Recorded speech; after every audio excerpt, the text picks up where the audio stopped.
না পারি আমি সরাসরি ঘটনায় চলে যাব, কারণ একেবারেই সময় নষ্ট করতে চাই না। যেভাবে লেখা আছে আমি সেভাবেই পড়ে শোনাচ্ছি। আশা করছি ঘটনাটি আপনাদের ভালো লাগবে।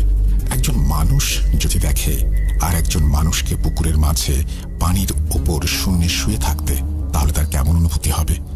এমনি একটা পুকুর নিয়েই ঘটনা। আসসালামু আলাইকুম রাসেল ভাই, আমি রেজাউল আলম অনিক খুলনা সদর থেকে লিখছি। খুলনার ঘটনা কিন্তু সবসময় ভালো হয়, আমি বিশ্বাস করি যে এই ঘটনাটিও ভালো হবে। এটি তার পাঠানো তৃতীয় ঘটনা এবং তিনি বলছেন ঘটনাটি আমি সংগ্রহ করেছি চায়ের দোকানে বসে এক চাচার কাছ থেকে। ভালো লাগলে পড়ে শোনাবেন। চাচার নাম মুসলেম, ছদ্মনাম। সে বাগেরহাটের মোল্লাহাট থানার অন্তর্গত একটা গ্রামে থাকে। আমার ঘটনা সেই গ্রামটিকেই নিয়ে। বলছেন মুসলেম চাচা।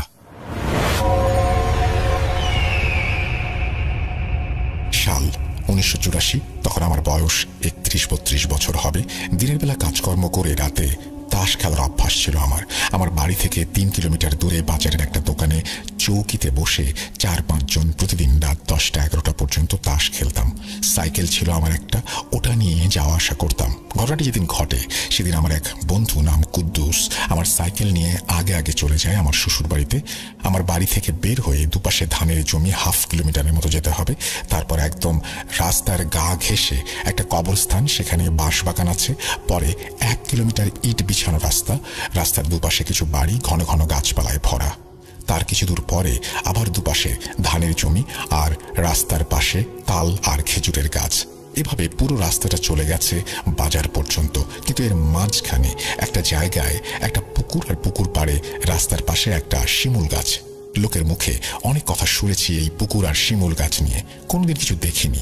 বলে রাখা ভালো, এই পুকুরের মাঝখানে বিশাল এক মানুষকে মাছ খেতে দেখেছে। কারো ওপর নাকি এই শিমুল গাছ থেকে জিন ভর করেছে। প্রতি বছর এই পুকুরে 1 জন করে মানুষ ডুবে মারা যায়। বিশাল বিশাল কুকুর দেখা যায় এই পুকুরের পাড়ে, ইত্যাদি ইত্যাদি নানান রকমের ঘটনা রয়েছে পুকুরটিকে ঘিরে। আল্লাহর রহমতে আমি কোনোদিন কোনো কিছু দেখিনি সেদিনের আগে। ওই দিন আমার সাইকেল কুদ্দুস নিয়ে যাওয়ায় আমি হেঁটে বাড়ির দিকে রওনা দিই। সময় তখন বসন্তকাল, ফাল্গুনি হাওয়া বইছে জোরে। মনের সুখে গান গাইতে গাইতে হাঁটছি রাস্তা ধরে। পুকুরের কাছে এসে যখন শিমুল গাছের নিচ দিয়ে হেঁটে যাচ্ছি, তখন আমার গায়ে একটা দমকা হাওয়া ঝাপটা লাগে। মনে হলো ঝড়ের বাতাস লেগেছে, তাও একবারই। পাত্তা না দিয়ে আমি আবার হেঁটে যাচ্ছি। তখনও পুকুরটা আমি পার হইনি। হঠাৎ আমার শরীরটা ভার হয়ে যায়। আমার পেছনে শিমুল গাছে তুমুল বাতাস হচ্ছে বুঝতে পারি, কিন্তু আশেপাশের সব গাছ স্বাভাবিক। আমার সাথে খারাপ কিছু হতে চলেছে বুঝতে পেরে আমি দৌড় দিব, তাও পারছি না। আমার পা এক জায়গায় আটকে গেছে মনে হচ্ছে। আমি গাছের ওপর থেকে অনেকগুলো মানুষের গলার আওয়াজ শুনি। তা যেন কি একটা ভাষায় কথা বলছে, পুরুষ মহিলা কণ্ঠে। আমি আমার জায়গায় দাঁড়িয়ে হাঁটার শক্তি হারিয়ে ফেলেছি। পর মুহূর্তে আমার পেছনে অনেকগুলো মানুষের হাঁটার শব্দ পাই, যারা আমার দিকে এগিয়ে আসছে। পর মুহূর্তে 5টা আগুনের বল আমাকে ঘিরে গোল হয়ে ঘুরতে থাকে। আমার চলার শক্তির সাথে সাথে আমার জ্ঞানও আমি হারিয়ে ফেলি। তারপর যখন জ্ঞান ফেরে আমি দেখি আমি আমার ঘরের বিছানায় শুয়ে আছি। আমার বাড়ির লোকজনকে জিজ্ঞেস করলাম আমাকে কে বাড়ি নিয়ে এসেছে, কি হয়েছে আমার সাথে। আমার মা বলে সকালে তারা আমাকে বাড়ির উঠোনে পড়ে থাকতে দেখে। আমি রাতে ঘটে যাওয়া সব ঘটনা আমার বাড়ির লোকজনকে জানাই আর বলি আমার তো এখানে আসার কথা না। তখন সবাই অবাক হয়ে যায়। আমরা তখন আরো অবাক হই একজনকে আমাদের বাড়িতে আসতে দেখে। তিনি ছিলেন একজন পীর হুজুর। আরো 2 গ্রাম পরে একটা মাদ্রাসার বড় হুজুর তিনি এসে আমার খবর জানতে চান। মুসলিম, কেমন আছো? আমি বলি ভালো আছি। হুজুরকে আব্বা জিজ্ঞেস করেন আপনি বাড়িতে হঠাৎ? হুজুর বলে মুসলিমকে দেখতে আসলাম। কাল রাতের সব ঘটনা আমি জানি। আল্লাহ সময় মতো ওখানে আমাকে। আমার বাড়ির সবাই হুজুরের কাছে জিজ্ঞেস করে কি হয়েছে কাল রাতে। হুজুর বলে কাল রাতে মুসলিম ওই শিমুল গাছে থাকা 5টা শয়তান পূজারী খারাপ জিনের কবলে পড়ে। প্রতিদিন ও সাইকেলে করে আসে, তাই লোহা থাকায় ওর কোনো ক্ষতি করতে পারেনি। কিন্তু কাল ওকে হেঁটে আসতে দেখে শয়তানের উদ্দেশ্যে বলি দেওয়ার জন্য তারা তাকে উঠিয়ে নেয়। ওকে বলি দিতে পারলে ওর আরো শক্তিশালী হয়ে উঠবে। কিন্তু আমি একটা জিনকে ওখানে পাহারা দেওয়ার জন্য রেখে দিয়েছি। সে আমাকে খবর দেয়, আর তখন ওই পুকুর পাড়ে আমি চলে যাই এবং আমার জিনের মাধ্যমে ওকে রক্ষা করি। এই ছিল আমার সংগ্রহ করা ঘটনা। আরও ঘটনা আছে যেগুলো সময় পেলে লিখে পাঠাবো। সবাই ভালো থাকবেন, আমার জন্য দোয়া করবেন। আগামী দিনে ভূত.com-এর মঙ্গল কামনা করি।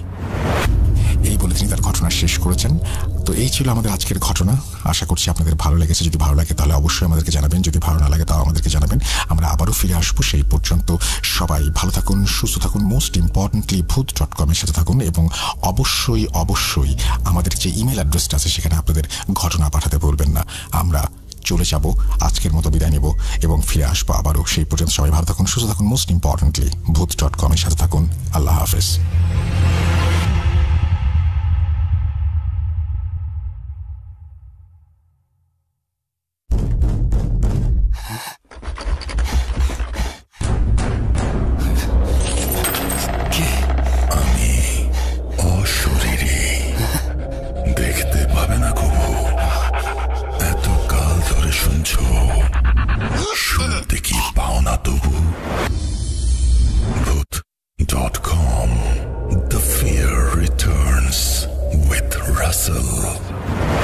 Welcome back.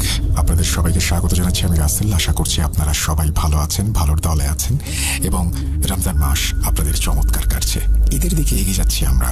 জানি আপনাদের ব্যস্ততা বাড়ছে, ফিরতে হবে ঘরে আপনজনের কাছে, আর আমাদের ব্যস্ততা বাড়ছে একটা চমৎকার এপিসোড উপহার দেওয়ার জন্য। আমরা যে প্রস্তুতি নিচ্ছি সেটা নিয়ে, এবং অলরেডি অনেকগুলো স্টোরি পেয়েও গিয়েছি। আপনারা যারা এখন স্টোরি পাঠাননি তাদের সবাইকে অনুরোধ করব, ঘটনা পাঠিয়ে দিন russell.booth.com@gmail.com এই অ্যাড্রেসে। আমি চলে যাচ্ছি কথা না বাড়িয়ে প্রথম ঘটনায়, এবং আশা করছি এই ঘটনাটি আপনাদের ভালো লাগবে। আসসালামু আলাইকুম রাসেল ভাই, আশা করি আপনি মহান সৃষ্টিকর্তার অশেষ মেহেরবানিতে ভালো আছেন। আমি মোহাম্মদ কাউসউদ্দিন, বর্তমানে বাংলাদেশের নৌবাহিনীতে কর্মরত আছি। আমি একটি ভৌতিক কাহিনী আপনাদের সাথে অনেক দিন ধরে শেয়ার করব করে কাজের প্রেসারে আর শেয়ার করা হয়নি। আমি এখন যে কাহিনীটি শেয়ার করব সেটি আমার এক চাচার কাছ থেকে শোনা। ঘটনাটি তার নিজের সাথে ঘটেছে। স্থানটি রাজবাড়ী জেলা পাংশা থানার হাবাসপুর গ্রামে। কথা না বাড়িয়ে সরাসরি আমি ঘটনায় চলে যাচ্ছি। আমার চাচার নাম হাসান মণ্ডল, পেশায় একজন ঘোড়ার গাড়ি চালক। তিনি তার এলাকাতে ঘোড়ার গাড়িতে মানুষ সহ বিভিন্ন মালামাল বহন করে বেড়াতেন। তিনি ছোটবেলা থেকে অনেক সাহসী আর দুরন্ত স্বভাবের মানুষ ছিলেন। আমি আমার চাচার ভাষায় বলছি। আমি রাতে খাবার শেষ করে ঘুমোতে যাব এমন সময় এক লোক এসে আমার নাম ধরে ডাকলো।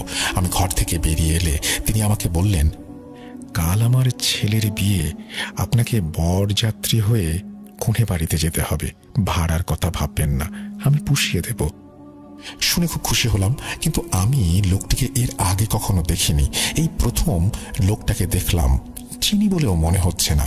আমি এসব ভাবতে ভাবতে তিনি বললেন, কি হলো, যাবেন? কোনো কিছু না ভেবে, অর্থাৎ ৭-৫ না ভেবেই বললাম, যাব। লোকটি আমাকে বললেন, ঠিক আছে, তাহলে আপনি রেডি হয়ে থাকবেন, কাল এসে আমি আপনাকে নিয়ে যাব। এই বলে লোকটা চলে গেলেন। আমি তাকে বিদায় জানিয়ে বিশ্রাম করার জন্য ঘরে এলাম। তখন আমার মাথায় একটা চিন্তা এসে ভর করল। আজ তো শুক্রবার আর কাল তো শনিবার। শনিবারে আবার কারো বিয়ে হয় নাকি, এই ভাবতে ভাবতে আমি ঘুমিয়ে গেলাম। বলে রাখা ভালো, তখনকার মানুষ একটু কুসংস্কারে বিশ্বাস করত। তারা ভাবত শুক্রবার ছাড়া অন্য কোনো দিনে বিয়ে হওয়াটা কেমন যেন অশুভ অশুভ একটা ব্যাপার। সকালে উঠে যথারীতি আমি ঘোড়াসহ ঘোড়ার গাড়িটি পরিষ্কার পরিচ্ছন্ন করে ধুয়ে মুছে রাখলাম। তারপর বাড়ির অন্য কাজ শেষ করে নিজেও গোসল করে নিলাম। শীতের দিন হওয়ায় গোসল শেষে গরম কাপড় পরে খেতে বসলাম। মা আমাকে বললেন, কিরে খোকা, আজ কোথাও গেলি না? তখন আমি খেতে খেতে বললাম, মা, আজ একটা বিয়ে নিয়ে যেতে হবে, তাই অন্য কোনো কাজ আজকে নেব না। বাড়িতে আমি আর আমার মা খাবার শেষ করে ঘোড়াকে খেতে দিলাম, আর মনে মনে ভাবছিলাম, কি ব্যাপার, দুপুর গড়িয়ে গেল, কই এখনো তো কেউ এলো না, নাকি আমাকে মিথ্যে বলল। এই ভাবতে ভাবতে আমি ঘরে গিয়ে বালিশে মাথা রাখতেই ঘুমিয়ে পড়লাম। মাগরিবের আজানের পর সেই লোকটি এসে আমাকে ডাকলো। আমি ঘুমাচ্ছি, তাই মা আমাকে ডেকে তুলে দিলেন। আমি ঘর থেকে বের হতেই লোকটি আমাকে বললেন, কই চলুন, অনেক দূর যেতে হবে, অনেক দেরি হয়ে গেছে আমাদের। আমি চোখ মুখ ধুয়ে গাড়িটার সঙ্গে ঘোড়াটাকে জুড়ে ওনার সাথে যাত্রা শুরু করলাম। মেঠো রাস্তা ধরে যাচ্ছি, একটু শীত শীত লাগছে। রাস্তার দুপাশে কোনো ঘর বাড়ি নেই, সামনে বাঁশের বাগান, তারপর সামনে যেতে একটা নদীর বাঁধ, তারপর ছোট্ট একটা কালী মন্দির, তারপর নদীর পাশ কেটে সরু রাস্তা। এই রাস্তা আমার অনেক চেনা, অনেকবার এসেছি, তবে আজ কেমন জানি অদ্ভুত লাগছে। চারদিকে কেমন একটা নির্জনতা কাজ করছে। ভাবলাম রাতে তো কখনো আসেনি, তাই হয়তো এমন লাগছে। ভাবনা শেষ হতেই দূরে চোখ পড়ল আমার। দেখি রাস্তার পাশে একটি আলোকসজ্জার বাড়ি, এবং সেখানে পৌঁছাতেই পেছন থেকে লোকটি বলে উঠলেন, থামুন, আমরা এসে পড়েছি। তারপর আমি ঘোড়ার গাড়ি থামালাম। আমার ঘোড়ার গাড়ির শব্দে বাড়ি থেকে কয়েকজন বেরিয়ে এলো। তারপর যথারীতি বরযাত্রীরা উঠে বসলো। ওরা মোট 13 জন। ওরা ওঠাতে আমি আবার যাত্রা শুরু করলাম। ভালো লাগছে, সবার হাসি খুশি মন, আর হালকা মৃদু বাতাসে ঘোড়ার গাড়িটি ক্যাঁকুর ক্যাঁকুর শব্দ করে চলতে শুরু করলো। আমি বেশ আনন্দ উপভোগ করছিলাম, কিন্তু আনন্দটা আর বেশি সময় রইল না। মনে হচ্ছে ঘোড়ার গাড়িটি আর সামনে এগোতে পারছে না। কেউ একজন শক্তিশালী দানব ঘোড়ার গাড়িটি পেছন থেকে টেনে ধরেছে। এর আগে থেকেই আমি একটা জিনিস আঁচ করছিলাম, আমার ঘোড়া দুটো আজ অন্যান্য দিনের চাইতে বেশি চিল্লাচিল্লি করছে।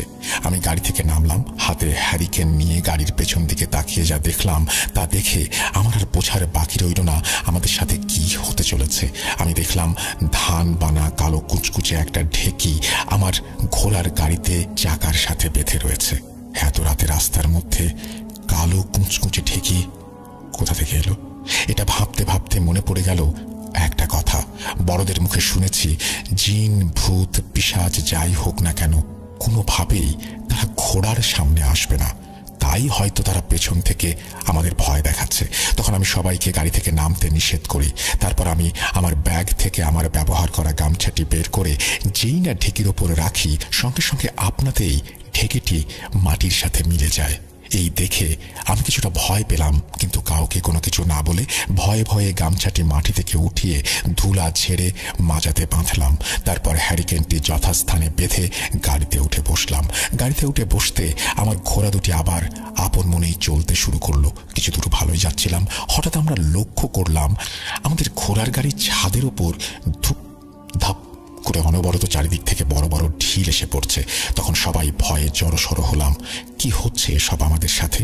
তখন আমি সবাইকে বললাম, ভয়ের কিছু নেই, সবাই যার যার জায়গায় বসে যা পারেন সূরা কেরাত পড়তে থাকেন, কেউ ভুল করেও নিচে নামবেন না। আমি ঘোড়ার লাগাম শক্ত করে ধরে চাবুক মারা শুরু করলাম। ঘোড়া এগোচ্ছে না, তবে চাবুকের আঘাতে দুই পা সামনে যাচ্ছে, আবার পেছনে ফিরে আসছে। কি করব ভেবে পাচ্ছিলাম না। তখন আমি নিরুপায় হয়ে গাড়ি থেকে নামলাম। তারপর বাম হাতে হ্যারিকেনটি আর ডান হাতে ঘোড়ার লাগাম টেনে সামনের দিকে হাঁটতে শুরু করলাম। কিছু দূর যাওয়ার পর সব স্বাভাবিক হয়ে গেল।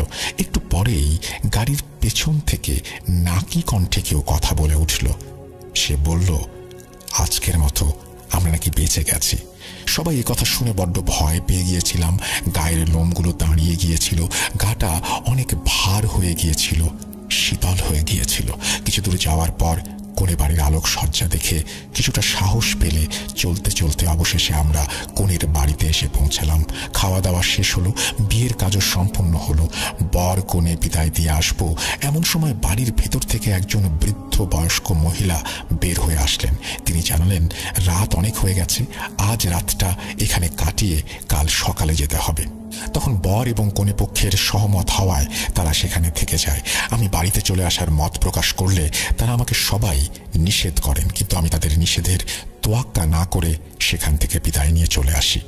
গাড়ি চলছে, চারিদিকে ঝিঝি পোকার ডাক আর মাঠের মধ্যে থেকে শেয়ালের হাঁক ভেসে আসছে। আস্তে আস্তে রাত যত গভীর হচ্ছে, অন্ধকারও ততই ঘন হচ্ছে। রাস্তার মধ্যে আমার সাথে একই ঘটনা আবারও ঘটল। আমি কোনো কিছুর তোয়াক্কা না করে মুখে যা আসে তাই পড়তে শুরু করলাম। আমার আশেপাশে কত রকম জীব জন্তু ঘোরাঘুরি করছে। আমার মনে হচ্ছে আমার চারপাশে একজন নয়, একাধিক লোক ফিস ফিস করে কি সব বলছে। আমি ওই জায়গা পার হতে আমার লোমগুলো দাঁড়িয়ে গেল, প্রচণ্ড ঘামছিলাম। তারপর আস্তে আস্তে চারিদিক নির্জন হয়ে আসে, সবকিছু স্বাভাবিক হয়ে যায়। আমি আমাদের নদীর ঘাটে এসে পৌঁছাই।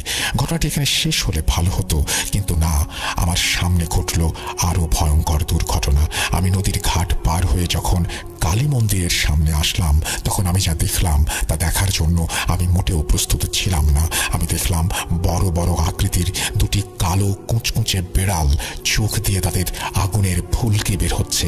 বিড়াল দুইটি রাস্তার এক পাশ থেকে অন্য পাশে পায়চারি করছে আর ভয়ঙ্করভাবে আমার দিকে তাকিয়ে আছে। আমি কোনো কিছু ভাবতে পারছি না আমার সাথে কেন এমন ঘটছে। আমি সামনে পেছনে কোনো কিছু না ভেবে হ্যারিকেনের শিখাটা একটু বাড়িয়ে দিতেই সেগুলো আপনি থেকেই মিলিয়ে গেল। আমি তাড়াহুড়ো করে ঘোড়ার লাগামটা ধরে যেই না চাবুক ঘোড়ার শরীরে মারতে যাব, তখন আমার চোখ পড়ল বাঁশ ঝাড়ের দিকে। বাঁশগুলো সব মাটিতে নুয়ে পড়েছে আর বাঁশ বাগানের মধ্যে প্রচণ্ড ঝড় বয়ে যাচ্ছে। তা দেখে আমি আর ঠিক থাকতে পারলাম না।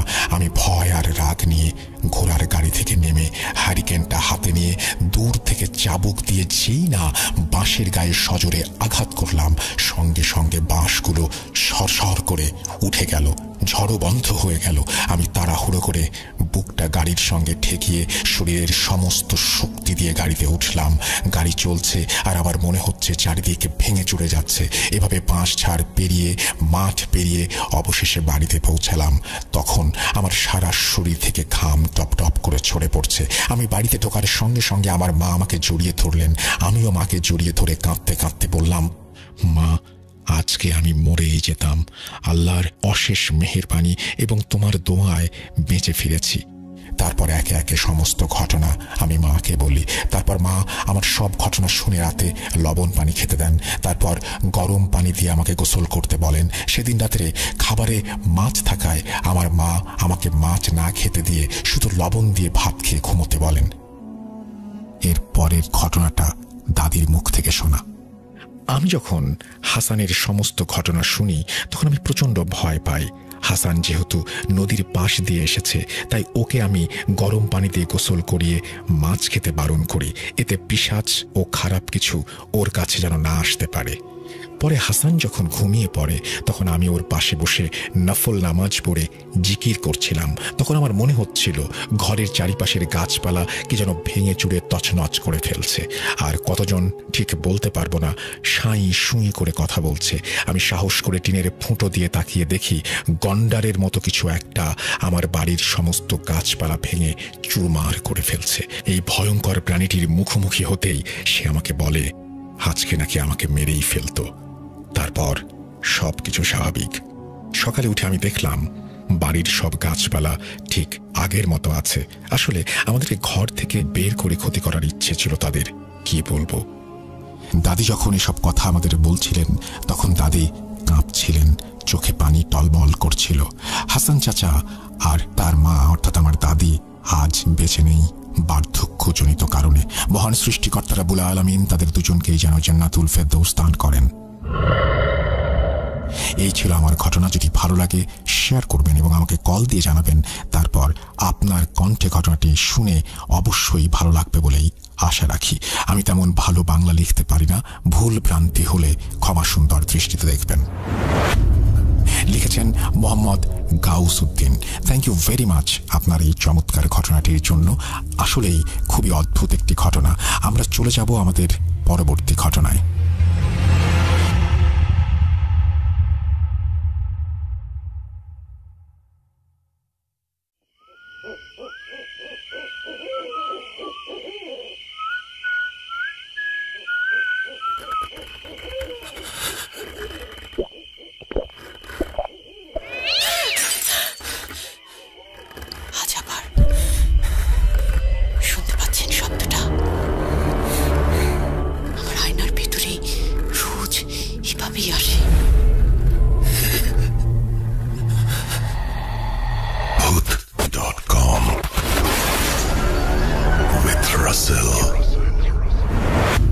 Welcome back. আপনাদের সবাইকে স্বাগত জানাচ্ছি। আমি রাসেল। আশা করছি আপনারা সবাই ভালো আছেন, ভালোর দলে আছেন। আমিও ভালো আছি, ভালোর দলে আছি। আমরা চলে যাচ্ছি আমাদের পরবর্তী ঘটনায়। ঘটনাটি যেভাবে লেখা আছে সেভাবেই পড়ে শোনাচ্ছি। আমার পক্ষে স্টুডিওতে যাওয়া সম্ভব না। ঘটনাটি সিলেক্টেড হলে পড়ে শোনানোর অনুরোধ রইল। আসসালামু আলাইকুম রাসেল ভাই, আশা করি ভালো আছেন। আমি ভূত এফএম এর একজন নিয়মিত শ্রোতা ছিলাম, এখন ভূত.com শুনি। ব্ল্যাক ম্যাজিকের ঘটনা তো সবসময় শোনা হয়, মানুষ ব্ল্যাক ম্যাজিক করে প্রতিশোধ নেবার জন্য, কিন্তু আমি ব্ল্যাক ম্যাজিক করেছিলাম আমার ওয়াইফকে ফিরে পাওয়ার জন্য। এটি একটি বাস্তব ঘটনা, প্যারানর্মাল বিষয় তেমন নেই বললেই চলে। আমি এটাকে ব্ল্যাক ম্যাজিক বলবো নাকি হোয়াইট ম্যাজিক বলবো তা বুঝতে পারছি না। আমার নাম নাজমুল, গ্রামের বাড়ি ঢাকা মুন্সিগঞ্জে, জন্ম খুলনা সোনাডাঙ্গা, বর্তমানে সোনাডাঙ্গায় আছি। আমি রং মিস্ত্রির কাজ করি। বেশি কথা না বলে আমি ঘটনায় চলে যাই।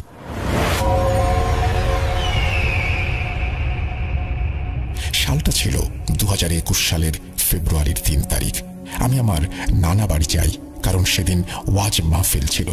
মাহফিলে একটা মেয়েকে দেখে খুব ভালো লাগে আমার সাথে আমার এক মামা ছিল। তার কাছ থেকে ওই মেয়ের ঠিকানা জেনে পরদিন তার সাথে হঠাৎ নদীর পাড়ে দেখা হয়ে যায় আমার। তারপর আমি আমার মামাকে বলি তার নাম্বারটি জোগাড় করে দিতে পারবে কিনা। মামা নাম্বার জোগাড় করে দেয়, কিন্তু আমি ফোন দিইনি কখনো। আর 2 দিন পর আমি খুলনায় আমার বাসায় চলে আসি। তার সাথে 2 থেকে 3 দিন কথা বলার পর আমি আবারও নানার বাসায় যাই। ওইখানে যাওয়ার 1 দিন পরে আমি তাকে নিয়ে পালিয়ে আসি। যা হোক রাসেল ভাই, এগুলো বলতে গেলে অনেক সময় লাগবে। 2-3 মাস খুব ভালোই চলছিল আমাদের। কোরবানি ঈদের 2-3 দিন পর আমার শাশুড়ি আসে আমাদের নেয়ার জন্য। আমি তাদের বাসায় যেতে চাচ্ছিলাম না। আমার শাশুড়ি তার মেয়েকে নিয়ে যায়। পরদিন আমি ফোন দিলে আমাকে জানায় যে তার মেয়ে আমার সংসার করবে না। কথাগুলো শোনার পরে আমি খুব কান্নাকাটি করি। তারপর থেকে আমার মাথায় শুধু একটা কথাই ঘুরছে, যেভাবেই হোক ব্ল্যাক ম্যাজিক করব আমার ওয়াইফকে। অনেক খোঁজাখুঁজির পর একজন কবিরাজের ঠিকানা পাই। আমি নাম বলবো না, ঢাকা শহরের কোনো এক জায়গায় আমি তার বাসায় যাই। একটা কাজ পেয়েছি এই কথা বলে আমি ঢাকার উদ্দেশ্যে রওনা দেই। দুপুর 2টার সময় আমি ঢাকায় পৌঁছাই। সেদিন রাতেই আমার শাশুড়ি আমাকে ফোন করে জানায়, তুমি এসে তোমার বউকে নিয়ে যাও। তারপর দিন ভোরবেলায় আমার বউ আমাকে ফোন করে বলে সে প্রেগন্যান্ট। আমি সব কিছু চিন্তা বাদ দিয়ে আবার খুলনায় ব্যাক করি। খুলনায় আসার 4 দিন পরে আমি আমার বউকে আনতে যাই। 2022 সালে জানুয়ারি মাসের 27 তারিখে আমার ঘরে ফুটফুটে এক সন্তান জন্ম নেয়।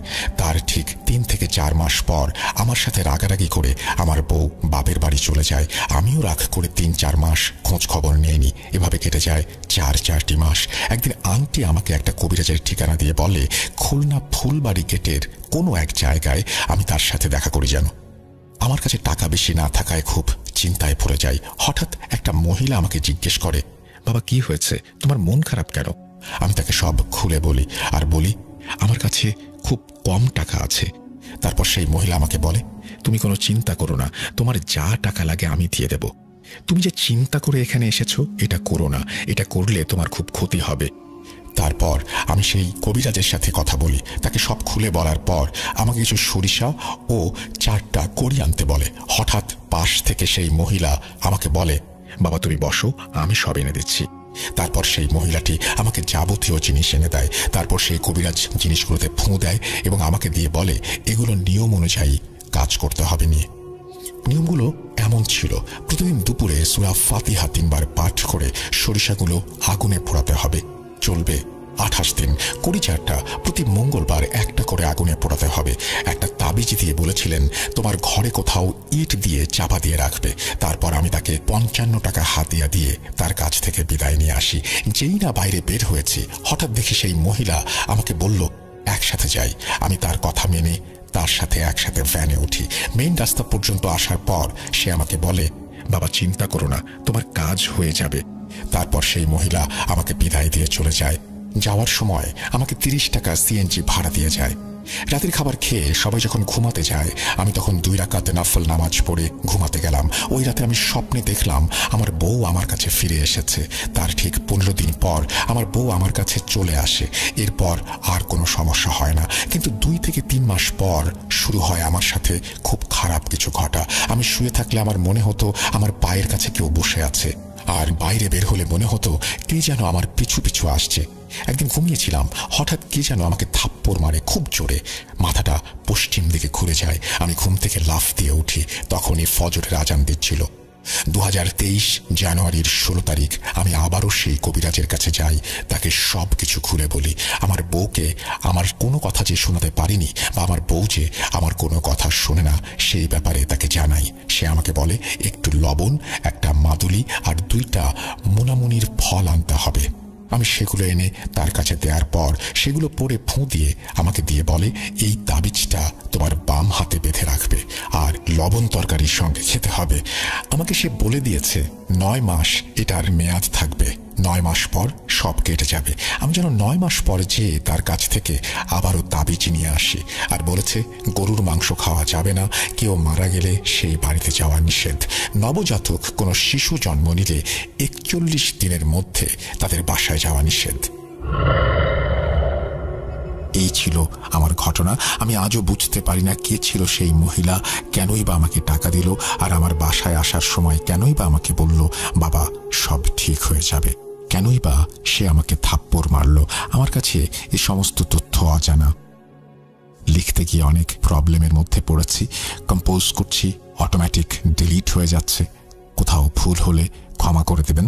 ভালো লাগলে পুরো শোনানোর অনুরোধ। আমার কাছে আরো অনেক ঘটনা আছে আমার মামাতো বোনের সাথে ঘটে যাওয়া। এই ঘটনা সিলেক্টেড হলে ওই ঘটনাগুলো লিখে পাঠাবো। নাজমুস সাকিব খুলনা সোনাডাঙ্গা থেকে এই ঘটনাটি পাঠিয়েছেন। আপনাকে অসংখ্য ধন্যবাদ। আশা করছি যারা শুনেছেন তাদেরও এই ঘটনাটি ভালো লেগেছে। আমরা সরাসরি চলে যাব আমাদের পরবর্তী ঘটনায়। প্রিয় শ্রোতা বন্ধুরা, এখন যে ঘটনাগুলো শুনবেন সেই ঘটনাগুলো হয়তো আপনারা আগেও শুনেছেন, অনেকবার শুনেছেন, বারবার শুনতে চাইবেন, হয়তো কখনোই শুনেননি। সেরা সেই ঘটনাগুলোর মধ্যে চলুন আমরা প্রবেশ করি এবং তাদের সাথেই আমরা হারিয়ে যাই ভয়ের রাজ্যে। আপনারা সবাই প্রথম থেকে শেষ পর্যন্ত আমাদের সঙ্গে থাকবেন সেই আশা রেখেই চলুন শুরু করা যাক।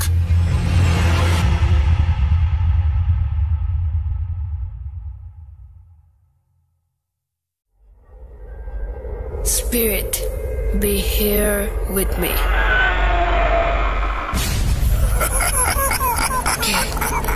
¿Qué তুমি? Bhoot.com. The fear returns with Russell. Welcome back. আরও একবার আপনাদের সবাইকে স্বাগত জানাচ্ছি আমি রাসেল। আর পরবর্তী ঘটনাটি যেভাবে লেখা আছে আমি সেভাবেই পড়ে শোনাচ্ছি। আসসালামু আলাইকুম রাসেল ভাই। সবার মতো আমিও জানতে চাইলাম না কেমন আছেন, কারণ আমি জানি আপনি সবসময় ভালোর দলে থাকেন। আমিও আল্লাহর রহমতে ভালো আছি। শুরুতেই আমার পরিচয় বলে রাখছি, আমি আরিয়ান, বাসা কিশোরগঞ্জ জেলার কটিয়াদি উপজেলায়। আমি এর আগেও একটি ঘটনা শেয়ার করেছিলাম, কিন্তু সেটা সিলেক্টেড হয়নি। ঘটনা শুরুতেই বলে রাখা ভালো, আমি সরাসরি এই ঘটনাটি স্টুডিওতে এসে শেয়ার করতে পারবো না, তার জন্য আন্তরিকভাবে দুঃখিত। রাসেল ভাইয়ের কাছে আমার অনুরোধ, আমার ঘটনাটি পড়ে শোনাবেন। আমরা সবাই অনেক উত্তেজিত আর অপেক্ষায় বসে আছি আপনার মুখ থেকে ঘটনাটি শোনার জন্য। এবার আমি যে ঘটনাটি শেয়ার করতে যাচ্ছি সেটা আমার সাথে নয়, বরং আমার বন্ধুর সাথে ঘটে যাওয়া মর্মান্তিক সত্য ঘটনা। নাম প্রকাশ করার অনুমতি পাইনি বিধায় নামটি গোপন রাখছি।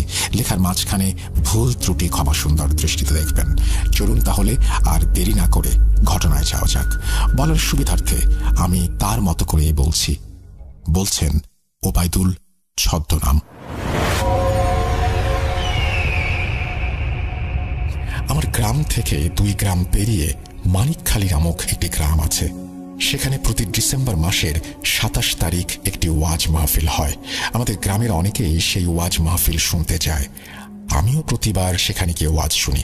তাই প্রতিবারের মতো এবারও আসর পরে ওয়াজ শোনার জন্য ওয়াজ মাহফিলের উদ্দেশ্যে রওনা দিলাম আমি এবং আমার 2 বন্ধু। ভালোভাবেই আল্লাহর অশেষ রহমতে সেখানে পৌঁছালাম।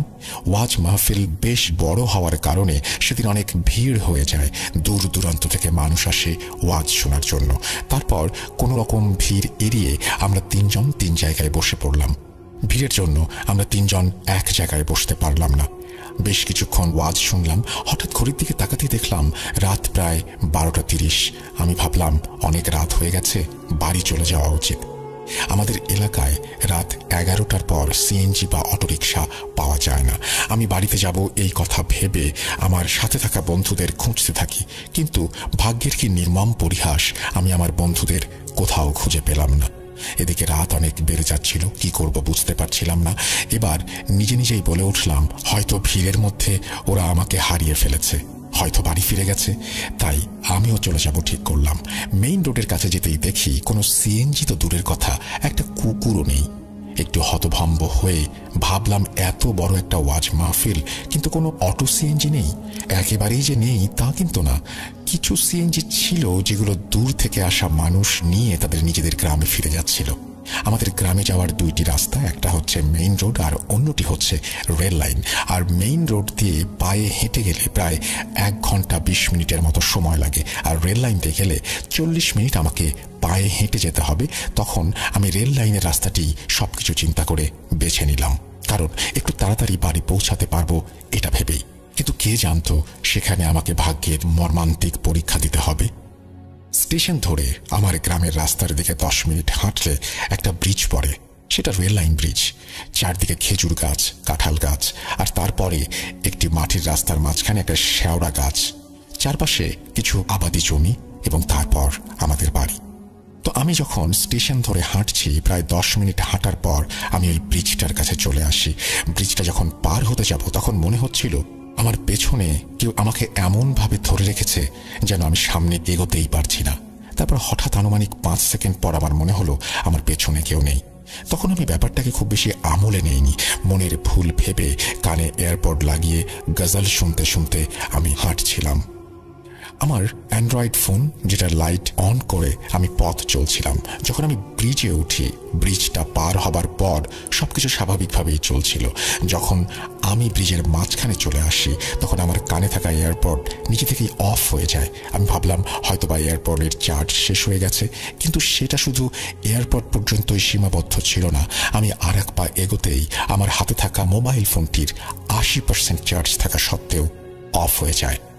আমি প্রথমে ভাবলাম হয়তো আমার হাতে কোথাও চাপ লেগে এমন হয়েছে, কিন্তু আমি মোবাইল ফোনটি অন করার জন্য অনেকবার চেষ্টা করি এবং ব্যর্থ হই। অথচ এমন অবস্থায় আমি কি করব কিছুই বুঝতে পারছিলাম না। চারিদিকে অন্ধকার আমাকে ঘিরে রেখেছে, আমি পথ চলতে পারছি না। ফোনটাকে অনেকবার অন করার চেষ্টা করলাম, কিন্তু হলো না।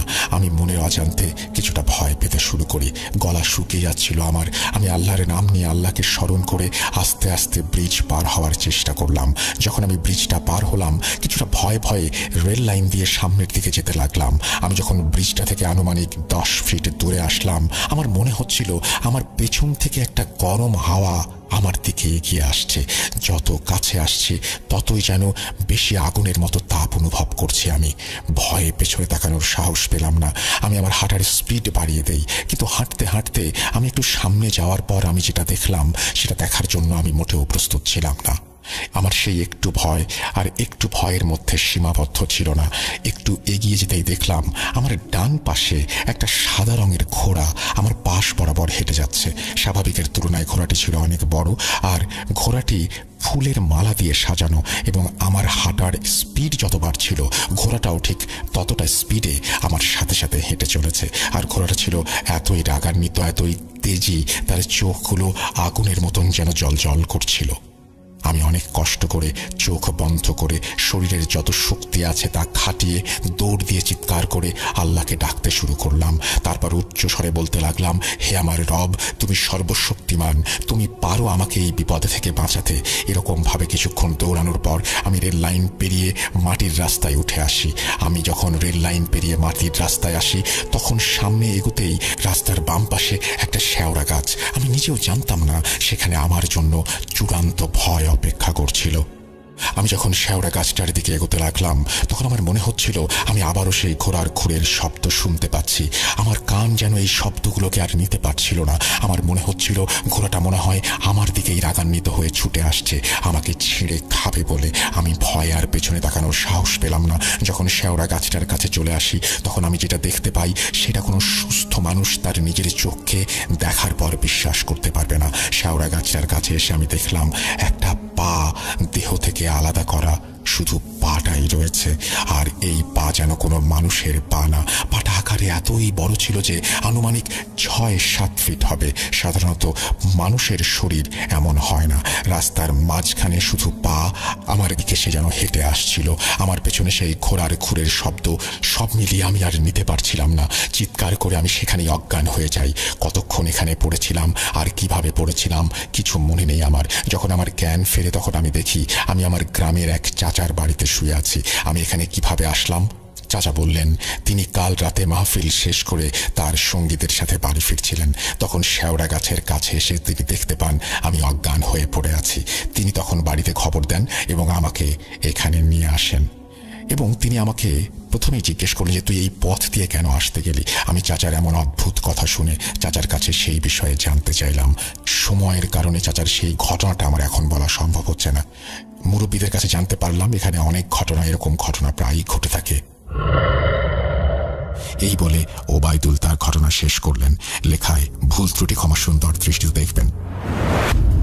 আরিয়ান লিখেছেন কিশোরগঞ্জ থেকে, হ্যাঁ আমি ক্ষমা সুন্দর দৃষ্টিতে দেখছি, কিন্তু আমাদের আসলেই মাঝে মাঝে কিছু লেখা পড়তে খুব অসুবিধা হয়। আপনারা লেখার পরে যদি একটু রিভাইজ করেন তাহলে আমাদের জন্য খুব সুবিধা হয়, কারণ না হলে দেখা যাবে যে অনেক সুন্দর ঘটনা অনেক সময় আমাদের নেওয়া সম্ভব হয় না। একটু ব্যাপারটা খেয়াল রাখবেন আপনারা দয়া করে। তো যাই হোক, আমরা একটু আগে যে ঘটনা শুনছিলাম সেই ঘটনার মধ্যে আমরা শুনলাম যে একটি পা ৬-৭ ফিট লম্বা। আমি একটা ঘটনা পড়েছিলাম অনেকদিন আগে একটা গল্প পড়েছিলাম। সেই গল্পের মধ্যে ইতিদের কথা ছিল এবং তাদেরকে নাকি এভারেস্টে দেখা যায়। ব্যাপারটা কাল্পনিক নাকি সত্যি সেই ব্যাপার নিয়ে আপনারা অনুসন্ধান করে দেখতে পারেন। তো সেখানে আমি শুনেছিলাম যে অনেক বড় তারা, আকারে অনেক বড়, মানুষের চাইতে অনেক বড় হয় তারা। হঠাৎ করে এই ঘটনাটা পড়তে গিয়ে আমার সেই ঘটনার কথা মনে পড়ে গেল, মানে সেই গল্পের কথা মনে পড়ে গেল। অনেক ধন্যবাদ আপনাকে। আমরা আমাদের লিসেনারদের বলবো যে আপনারা শুধু একবার জাস্ট ভেবে দেখুন যে আপনারা যদি এরকম একটা পা দেখেন যে এই পাটি ৬-৭ ফিট এবং সেটি আপনার দিকে এগিয়ে আসছে, মানুষ নয় জাস্ট পা, এটা যদি পড়ে থাকতে দেখেন, এগিয়ে আসা তো দূরের কথা, কেমন লাগবে আপনার? যাই হোক, আমরা চলে যাবো আমাদের পরবর্তী ঘটনায়। আশা করছি প্রথম ঘটনাটি আপনাদের ভালো লেগেছে। যদি ভালো লাগে অবশ্যই আমাদের জানাবেন। আমরা পরের ঘটনায় যাচ্ছি।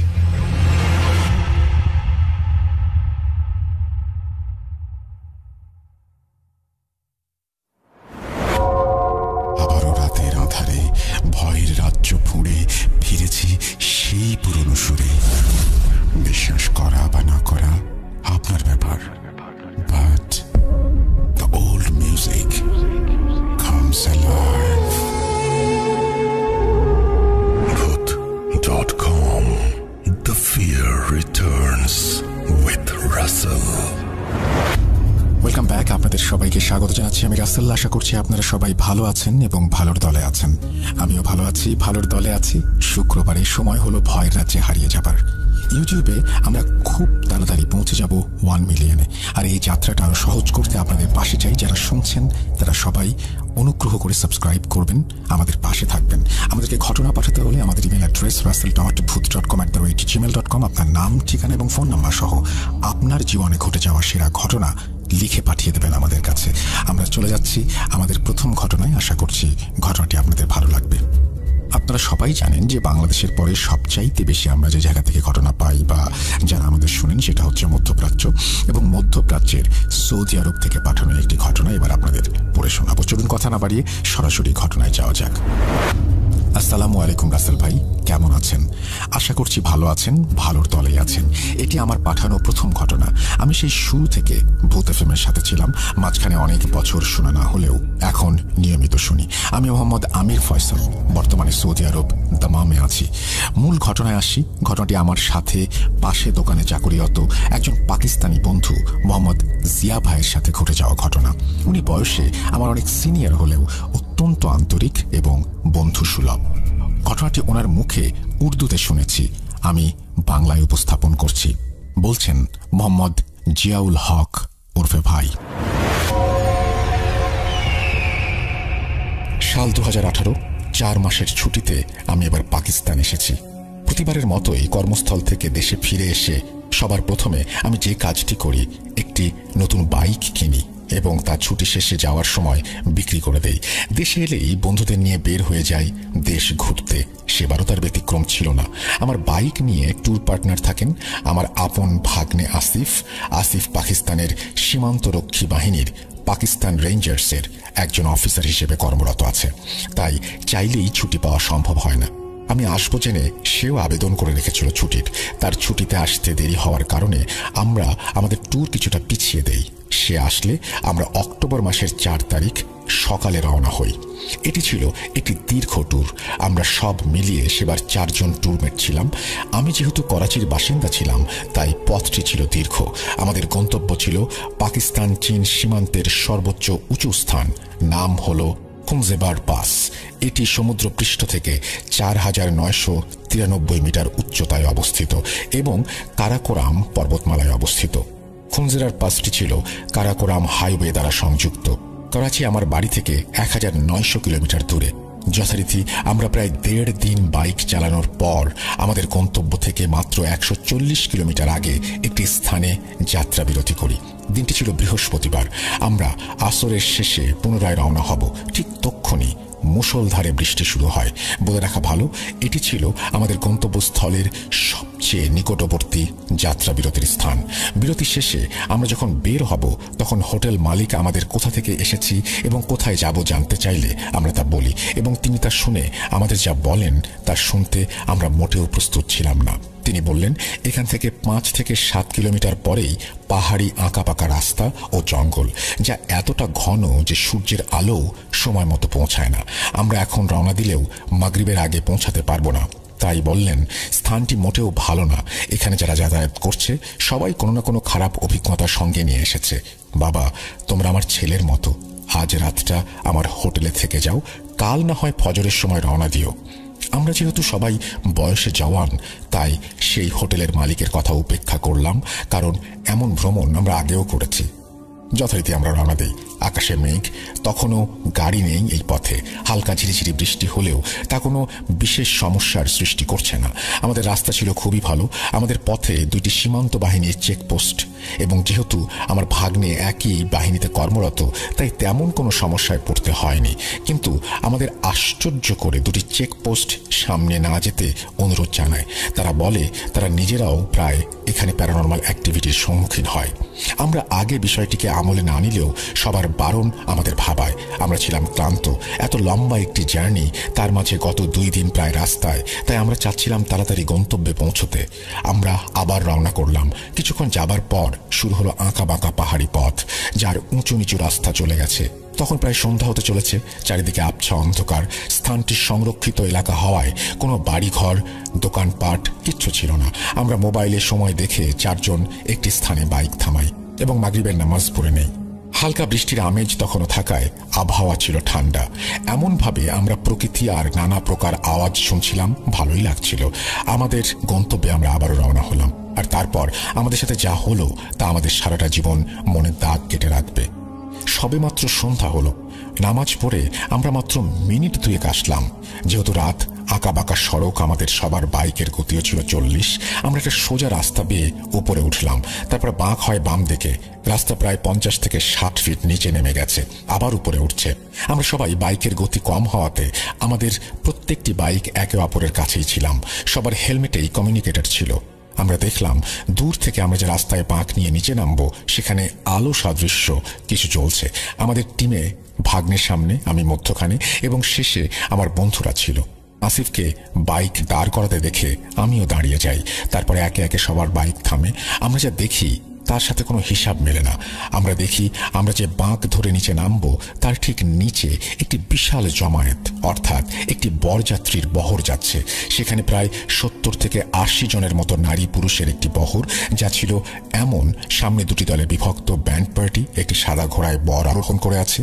পেছনে একটি সুসজ্জিত ঘোড়ার গাড়ি, সবাই বিয়ের সাজে সজ্জিত, এবং পেছনে 50 থেকে 60 জনের মতো সব বয়সী ছেলে মেয়ে, বয়স্ক নাচতে নাচতে যাচ্ছে। আমরা এটিকে স্বাভাবিকভাবে নিলেও আমাদের ঘোর কাটতে বেশি দেরি হয়নি। তারা এমনভাবে রাস্তা ব্লক করে রেখেছিল যে পাশ দিয়ে একটা বাইকও ক্রস করার জায়গা ছিল না। এভাবে কেটে গেল 5 থেকে 6 মিনিট। আমরা সবাই লক্ষ্য করলাম সেই বরযাত্রীর বহর দেখে মনে হচ্ছে হাঁটলেও তারা ঠিক একই স্থানে অবস্থান করছিল। আমরা কিছুটা বিরক্ত হই এবং ভাবি পাশ কেটে হর্ন বাজিয়ে গেলে হয়তো সাইড দেবে। আমরা তাই করি, বাইক চালিয়ে সেই রাস্তার বাঁকে আসি, আর যা দেখি তা দেখে আমাদের গলা শুকিয়ে যায়।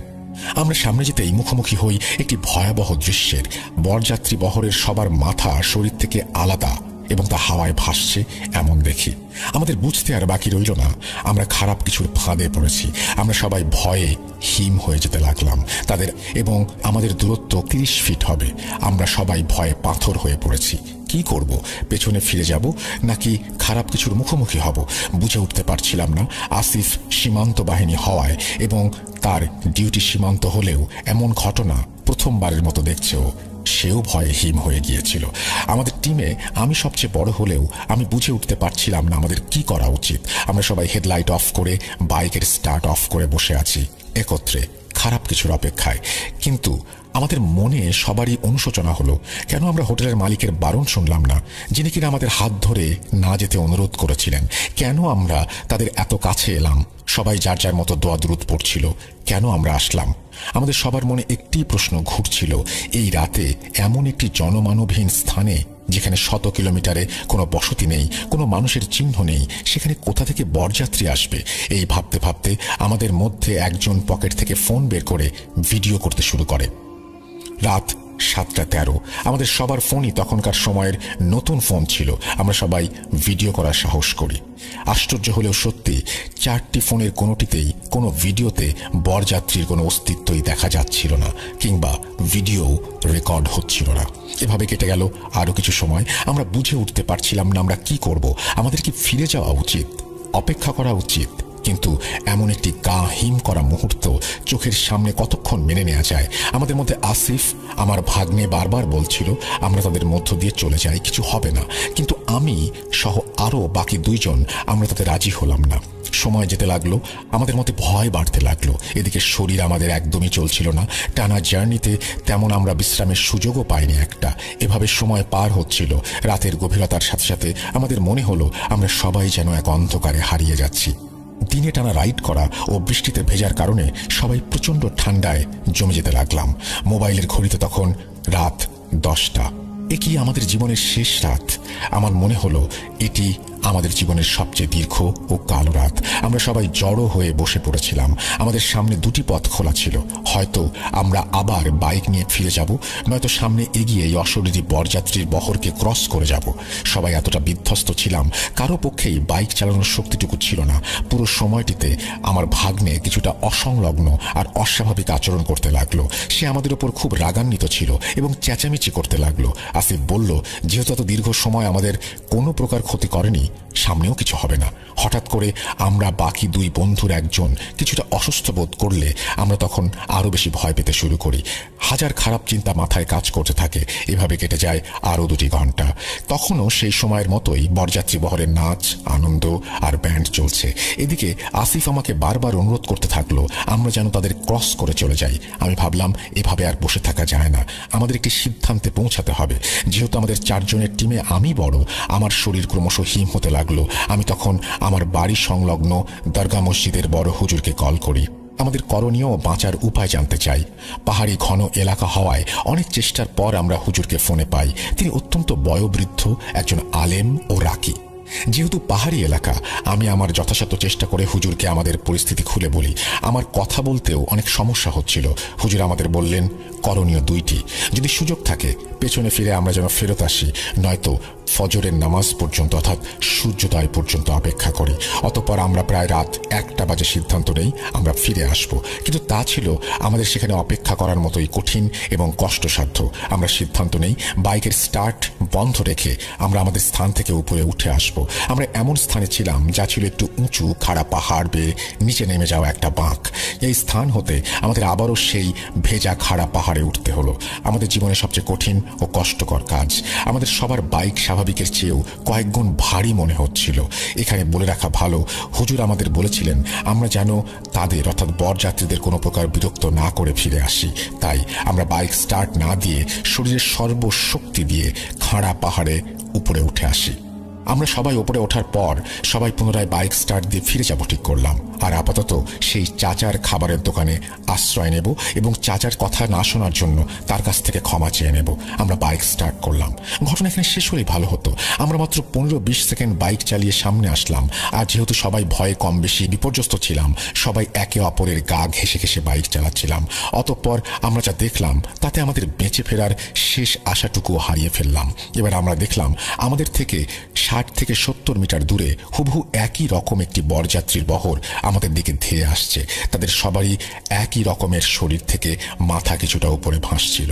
আমরা আবারও শরীরের শেষটুকু শক্তি দিয়ে বাইক ঘুরিয়ে আগের জায়গায় ফিরে আসি আর দেখি আগের বহরটি এখনো সেখানেই আছে। আমাদের শরীর হাড় হিম হয়ে যাচ্ছিল, মনে হচ্ছিল সবাই সেন্সলেস হয়ে পড়ব। কিন্তু এমন মৃত্যু আমরা চাইনি। আমাদের আর আওয়াজ করার মতো কোনো শক্তি পেলাম না। এবার আমরা আগের চেয়ে কিছুটা দূরে দাঁড়ালাম। মনে হচ্ছিল সবাই একসাথে সেন্সলেস হয়ে গেলে ভালো হতো। আবার মনে হচ্ছিল এটি একটি দুঃস্বপ্ন। এভাবেই আমরা হাত পা ছেড়ে রাস্তায় পড়ে রইলাম।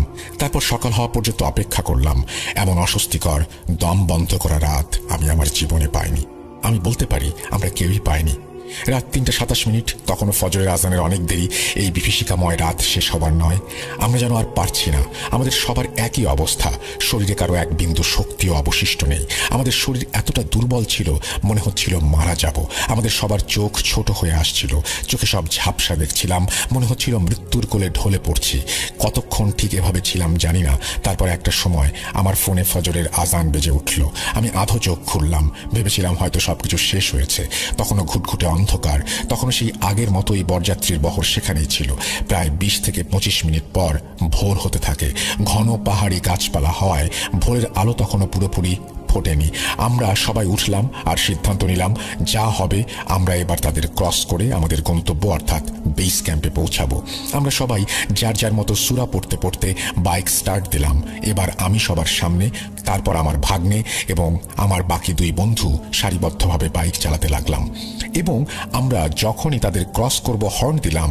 আমি যেহেতু সামনে ছিলাম, আমি লক্ষ্য করলাম কেন যেন আমার ডান কাঁধে কেউ একজন হাত রাখলো। ভয়ে আমার শরীর হিম হয়ে গেল। আমি ঘাড় ফিরিয়ে পেছনে দেখার সাহস করলাম না। সেই বরযাত্রীর বহর থেকে 60 থেকে 65 বছরের একজন বৃদ্ধ আমাকে থামালেন আর উর্দুতে যা বললেন, বাংলায় অর্থ করলে যেটা দাঁড়ায় সেটা হচ্ছে, বেটা পুরো রাত তো অপেক্ষা করেছিলে, তাহলে আর 10 মিনিট অপেক্ষা করলে কি এমন হতো। তারপর বলল, এখন সোজা তোমরা চলে যাও আর যেতে যেতে পেছনে ফিরে দেখবে না। আমরা তাদের ক্রস করলাম এবং সেবারের মতো কোনো সমস্যা ছাড়াই বেস ক্যাম্পে পৌঁছালাম। পথে আর কোথাও দাঁড়ায়নি। আমরা একদিন বিশ্রাম করে আবার ফিরে আসলাম। আমরা সেখানে সীমান্তরক্ষী বাহিনী বা কাউকে কিছু শেয়ার করিনি। তারা আমাদের দেখে আমাদের সাথে খারাপ কিছু হয়েছে অনুমান করলেও আমরা কিছু না বলায় তারা আরও বেশি গভীরভাবে জানতে চাননি। আমরা ঠিকঠাক করাচিতে আমাদের বাসায় ফিরে এসেছিলাম। আসার সময় আমরা 4 জনের কেউই আমাদের সাথে ঘটে যাওয়া স্থানটি মনে করতে পারছিলাম না। যেই স্থানে আমরা আমাদের জীবনের সবচেয়ে দীর্ঘ রাত প্রায় 11 ঘন্টা কাটিয়েছি তা আমাদের কারোরই ভুলে যাওয়ার কথা না। করাচিতে ফেরার পর আমরা সবাই সুস্থ থাকলেও আমার ভাগ্নে আসিফের জ্বর আসে। আমরা অনেক চিকিৎসা করালেও ভালো হচ্ছিল না। আমরা সবাই লক্ষ্য করলাম সে ঘটনার পর শুকিয়ে যাচ্ছে। আমি এবার সেই রাতের বড় দরগার হুজুরের শরণাপন্ন হই। তাকে আমাদের সব ঘটনা খুলে বলার পর পরের দিন জানাবেন বলে তিনি জানান এবং আমাদের চলে যেতে বলেন। আমরা পরের দিন ওনার কাছে যাই এবং জানতে চাই কারা সেই অশরীরী বরযাত্রীর বহর, কেন জনমানবহীন একটা জায়গায় তাদের বরযাত্রা, কেন তারা আমাদের ক্ষতি না করলেও যেতে দিলেন, কেন আমাদের পথ আটকে রাখলেন, আবার কেন বললেন 10 মিনিট পর গেলে ভালো হতো। হুজুর আমাদের যা বললেন তা ছিল এমন, তিনি জানতে পারলেন প্রায় 50 থেকে 60 বছর আগে একটি লাঠাল, স্থানীয় ভাষায় বলা হতো, যারা ছিল সশস্ত্র ডাকাত, একটি পুরো বরযাত্রী বহরকে গলা কেটে হত্যা করে সব লুট করে নিয়ে যায়। হয়তো তোমাদের সামনে তেমনি কোনো বিপদ হয়েছিল, তাই হয়তো তারা যেতে দেয়নি এবং তারাও হয়তো চেয়েছিল সকাল হলেই তোমরা রওনা হও। কিন্তু আমাদের সবাইকে বাদ দিয়ে আসিফ কেন অসুস্থ হলো আর সে কেন কষ্ট পাচ্ছে? তখন হুজুর সেই রাতের পুরোটা সময় জুড়ে আসিফের আচরণ কেমন ছিল তা আমার কাছে জানতে চান। আমি বললে তিনি বলেন, তোমার ভাগ্নে অবাধ্য আচরণ করেছে এবং ওই বিষয়টি নিয়ে মনে মনে খারাপ চিন্তা করেছে। তারপর হুজুর আসিফের জন্য কিছু কোরআনিক আমল দেন এবং প্রায় 2 মাস পর আসিফ সুস্থ হয়। রাসেল ভাই, এই ছিল আমার জিয়া ভাইয়ের কাছ থেকে শোনা আমার জীবনে ঘটে যাওয়া ঘটনা। ভালো লাগলে পড়ে শোনাবেন। যদি আমার ঘটনা সিলেক্টেড হয়, আপনি পড়ে শোনান, অবশ্যই আমাকে জানাবেন। সিলেক্টেড হলে এপিসোডের নাম অশরীরী